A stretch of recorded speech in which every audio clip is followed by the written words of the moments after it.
After the Civil War, the leaders of the South attempted to restore order by putting in place Jim Crow laws, restricting access and associations between the races. Sports were no different at the textile mills. As textile mills sprang up in the upstate, this separation of the races was still evidenced in the jobs offered to African Americans. They worked kind of out in the yard, bring the cotton all in, and they had houses built right up above the old town farm. They had about 8 or 10 houses. Sports were no different at the textile mills. At Shakola Mill, there was a white baseball team and a separate team for the African American workers. They had their own league. They played ball when we were out of town and all stuff like that. Just like us, the mill furnished them uniform. While they each had their own organized ball team, whites had certain advantages. All the mills had a African American team, and they were good ball players back then. They were good enough to play on the white team, but that didn't do it back then.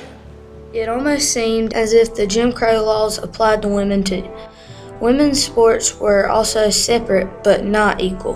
Boys' equipment was much superior to the girls. And I think we had to buy, I'm sure we did, our own gloves and the shoes. It's outrageous what they pay some of the men now, I think, because we would have played for nothing. It was that much fun for us. We felt liberated. We would, but these men, they really and truly, I think some of them are spoiled to death. Community members still had a pre-19th Amendment philosophy. People were not used to women acting like men, playing sports. My parents wanted me to come home and do the normal things that normal girls do, like get married and have children and get in the kitchen. However, women proved them wrong and truly stepped up to the plate, even if it meant sacrificing their health and getting a little dirty. After all, a little dirt doesn't hurt. We had those short little uniforms. We played in dresses. Oh my, the girls would slide into second base. They would come up and have all these bruises. So there was some pain that went along with all this glory. Managers and teachers, we went to school to learn how to play ball. And we studied it and we practiced and practiced it. As time went on, many changes occurred to level the playing field. Title IX was the biggest helper, and that's when the girls are supposed to be treated with equal opportunities that the men have.